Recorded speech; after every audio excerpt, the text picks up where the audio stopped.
Welcome to SF Commercial Property Conversations with Bruce Bean, where Bay Area investments meet expert insights. Get ready to unlock the strategies of commercial real estate success.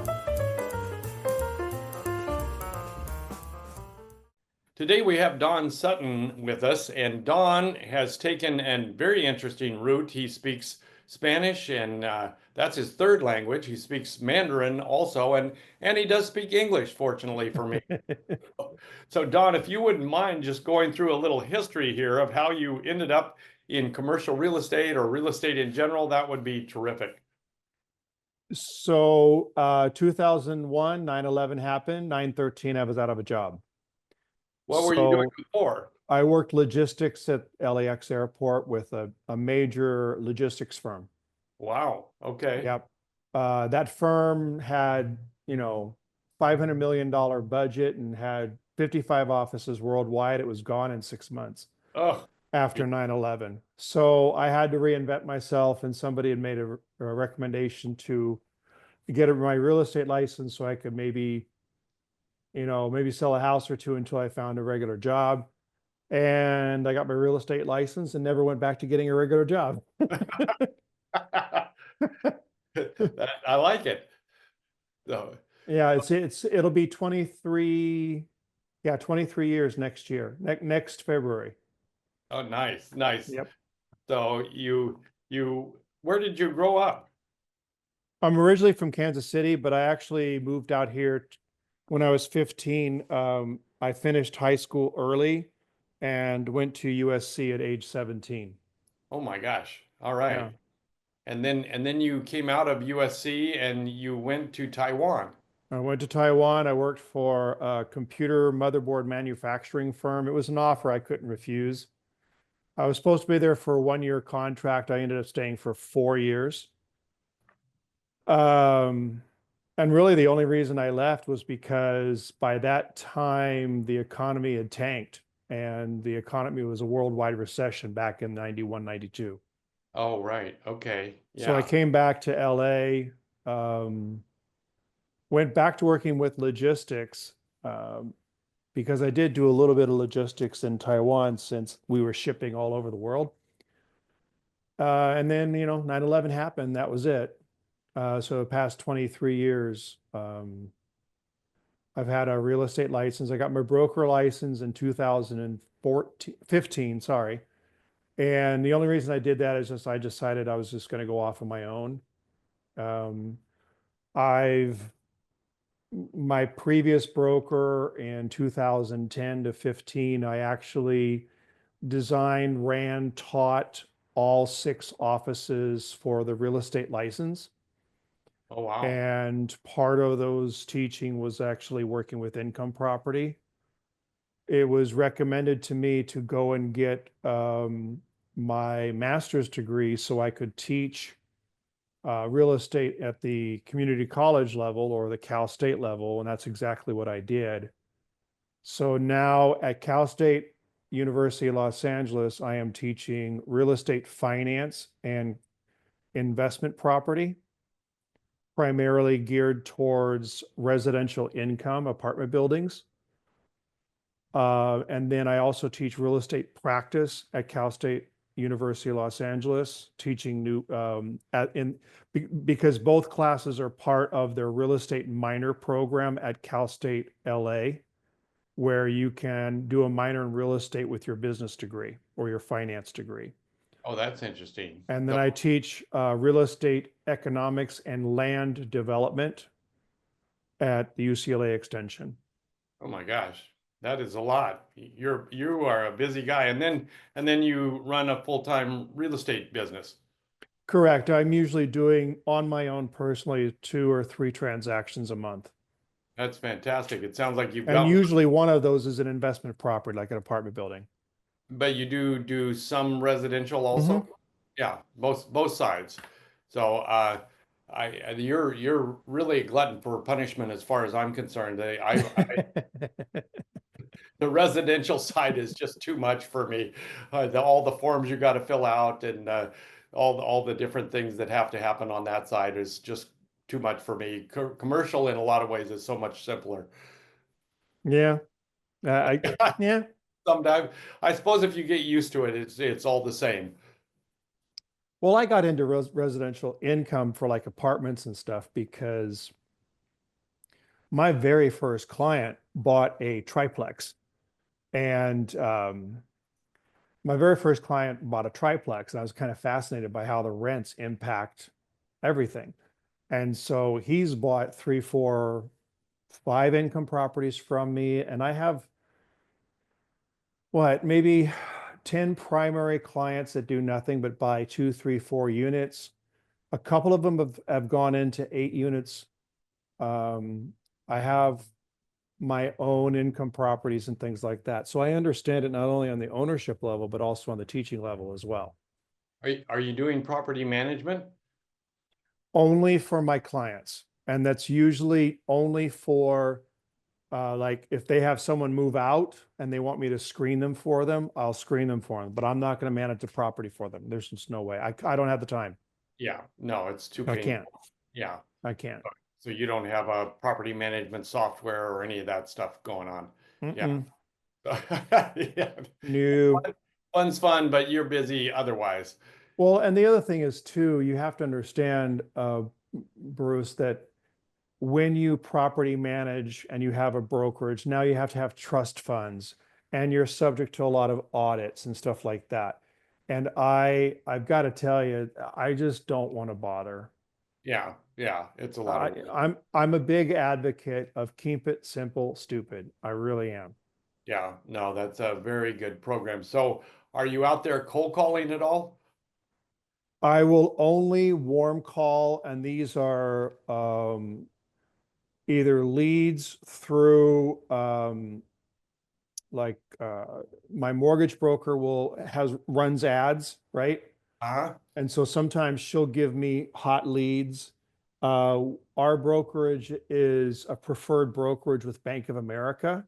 And so Uh-huh. they notify us when they have a formal application from someone and Oh, send us the information. But 80% of my business is strictly referrals, sphere of influence, people who know people who know people. I also get one or two a year from actual social media educational videos I do.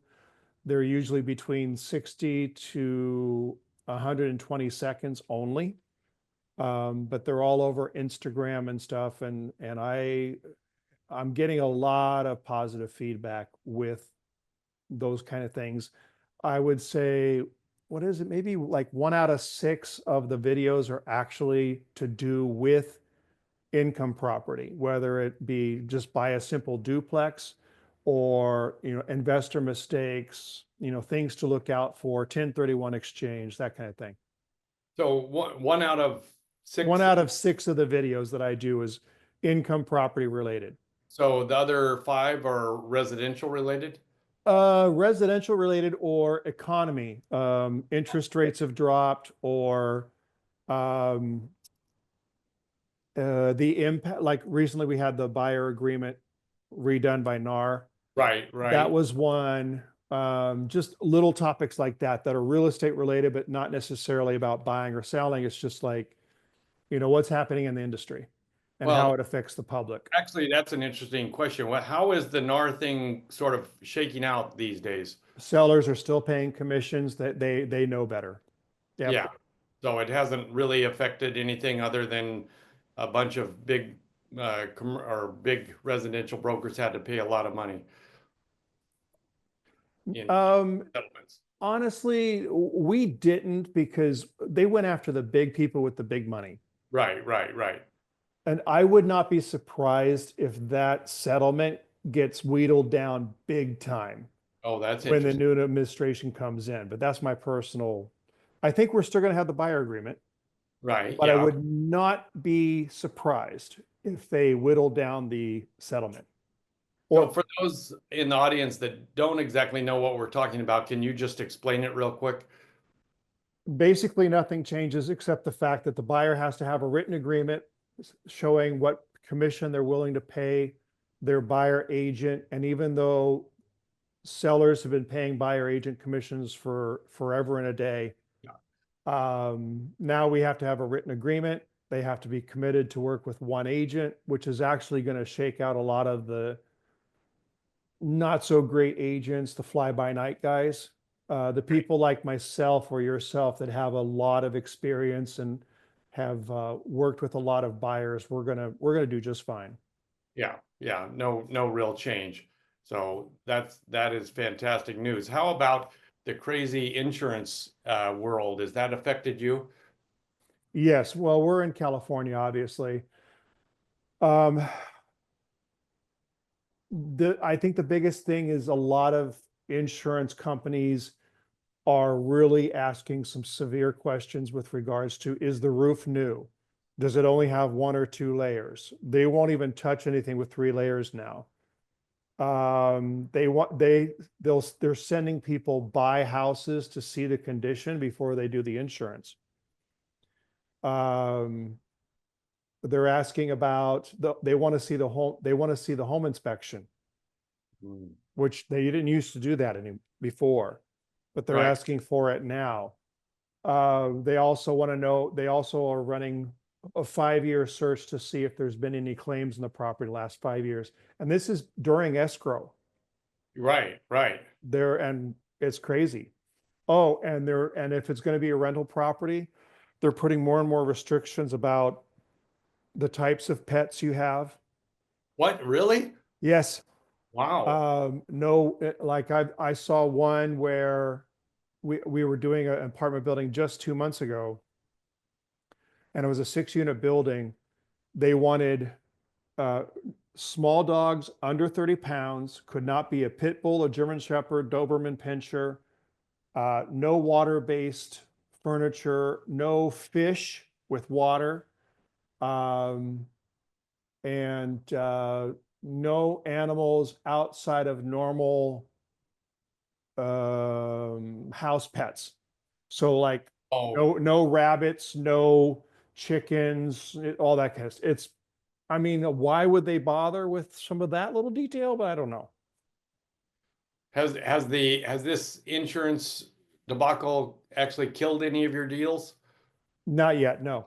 Yeah, that's been my experience. That did. Usually what ends up happening is we find an insurance company will do it, but it's usually more in Right, cost. right. Yeah, it hasn't killed the deal, but it certainly made it more expensive. That's Correct. Yeah, no, it's a kind of a crazy world out there. So what's your sort of crystal ball saying? You're saying the new administration may be helpful in certain ways. What do you think is going to happen over the next year or so or 2 years? You're going to see a lot of deregulation because they're going to have both houses of Congress for the first time since Reagan in 1984, when I first voted, Ah, um, 40 years ago. They're going to have a lot of deregulation. You're going to see Powell replaced from the Fed. You're probably going to see a substantial battle between the state of California and the Trump administration over environmental rules. hmm, yeah. Don't be surprised if you see a lot of companies leave California. Oh, interesting. Um, Because of regulations or Regulations, cost of living, cost of doing business, everything? everything. I mean, Gonna be look, gonna be cheaper to this go particular elsewhere. election is one in 50 years, because you have an entire party that just gets devastated. Right. And so now I mean, they even flipped 10 counties in California, and also um, California is actually going to give the House of Representatives to the Republican Party once Yeah. the count is finished. And Yeah. that's a first for many, many, many years. Oh my gosh. Not Yeah. only that, you saw a lot of uh, the progressive type agenda get just smacked in California. So Right. I'll tell you right now, it's going to be interesting to see what happens. I think a lot of the fear mongering about, oh, he's going to, jail people, that kind of stuff, or he's going to Right. take away my rights. I Right. think that's just a bunch of fear mongering. In most cases, he doesn't give a crap. Right. He just was kind of saying Now, that. some of the far, you know what? Yeah. the nut jobs are out there screaming for it, but I guarantee you they're going to get a lot more done in the next 24 months than anything's been done in the last 20 years. It's going to be interesting. There's no doubt about it. Yep. So we'll see what happens. I mean, we're all kind of on pins and needles to see what goes on. But Oh, I think you're going to see what will happen before January the 15th. He's going to have a full list of everything ready to go wow, okay, he's going to have a plan this time. because he knows what the job entails.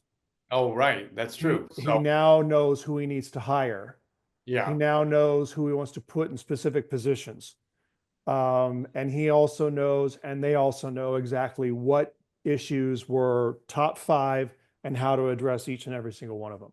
You're so going do to you see a think this lot of stuff done. what was it called? The report 2025 or whatever that was called. Oh no, That's not going to do anything. Yeah, I'm sure. Look, I actually looked at it and I was yeah. just like laughing because there's no way they're going to get this. No way. No chance any of No that. chance in hell. And the thing is with regards to real estate, I think you're going to see a lot more deregulation. I bet you development just takes off. Well, that's interesting. California, probably not, but No. development, yes, in other parts of the country. One, because one of the things, Bruce, that really bothers me is everybody, because a lot of my family's still in Kansas City. Well, why do you pay so much money for it? Yeah, Wait a minute. Okay, think what's unique about Japan? And they look at me like, what do you mean? What's unique about Japan? yeah, And they're like, well, it's an island. I said, yeah, they have water on one side, mountains in the middle that you cannot build on, and the rest of it's uninhabitable except for a small portion. I said exactly the same thing for California. We have an ocean on one side, uninhabitable mountains on another. Half of the state is farmland that produces, wine, nuts, the whole 9 yards. And right, then we have uninhabitable deserts. So we are very limited about where we can build. right. And also we have the same thing like Japan, which is earthquakes. So it's a lot more expensive to build here, a lot more regulations because of public safety and stuff like that, and fire codes. We just don't have enough land. The only thing we can do now, especially here in Southern California, is build up and build narrow. In other words, townhouse style, very little land. That's it. Are you familiar at all with the Reagan era tax credit affordable housing system? Maybe you're Yeah. not. Oh, so do you think Trump is going to is that going to be better or worse, or is there going to be an I, effect on that? I wouldn't be surprised if he and his administration really pushes for housing, affordable housing. But here's the problem, Bruce, and I teach this at the university, especially with the UCLA crowd. I always ask them, what is exactly is affordable housing? And and I get these blank look. Well, $1,000 a month, 2-bedroom houses. I'm like, okay, that's affordable to you, but Right, somebody may actually think that's expensive. See, right. affordable is not a noun. It's affordable housing is a noun with all kinds of definitions depending on who you talk to. Exactly. And how it goes together. Yeah, Correct. yeah. I mean, right now, our local Rotary Club is trying to build 50 units. They currently have 130 units, but anyway, they're trying to build 50 more units of senior affordable housing. And, to go through the process and get the tax credit investment and all that stuff is a 2 to 3 year process at best. And it shouldn't be. It should be a 2 to 3 month process. That is exactly right. Yeah. We would not have any of the problems we have in California with regards to homelessness or affordable housing or anything like that if the process took 2 to 3 months. You're Period. so right. People would be throwing money at the state, Yeah. but because they just get so frustrated, they walk away. And they're like, "Oh, we need more money for housing." Well, your problem is you need 90 days turnaround. Well, we can't do that. Then don't expect me to invest. Yeah. No, exactly. It's just not going to happen, which is sad. I mean, the regulations out here are horrendous. Yep. I mean, I have a medical building that is just trying to comply with the ADA lawsuits. I'm sure you've seen those slapped on you down in LA. And the city came back with 19 different requirements on top of just trying to fix the problem. So Correct. yeah, it's just a nightmare. But anyway, well, we could go on for days about that. Oh, yes. But for now, let's just stop for the moment. And where would people get a hold of you? Oh, you can call me directly, 562-225-5454, 562-225-5454. That goes directly to me. I take all my phone calls. And where's your primary area of marketing? Anything south of Santa Barbara border. Okay, okay, all right. I go to Santa Barbara. I've gone to San Diego. I've gone to outside to Riverside, Palm Springs, that area. It just depends on where the client wants to go. The thing is, if I know you, I'm not going to just hand you off to someone. No. I even did one property up in San Francisco. We made a holiday of it. We took off in a plane on Friday, showed property all day Saturday, went to dinner on Saturday night, went to a show on Saturday night, showed property on Sunday, took the plane back on Sunday night. We were in escrow on Monday. That's fantastic. Yeah. Yeah, but it was somebody who was a good friend of mine. I'm not going to hand them off to somebody I know. Yeah. No way. No reason. Yeah. Mm-mm. All right. Well, this was fantastic. I look forward to working with you in the future. So let's Please. put something together. All right. Thank you so much, Bruce, for your time. Have a good day and goodbye, everybody. Thank you for listening in. Thank you so much. Talk to All you right. soon. Peace out. Bye. Peace out. All right. That's a wrap on today's journey through the SF commercial real estate scene. Ready to share your story? Visit sfcommercialconversations.com/guest. Your insights could lead the next conversation.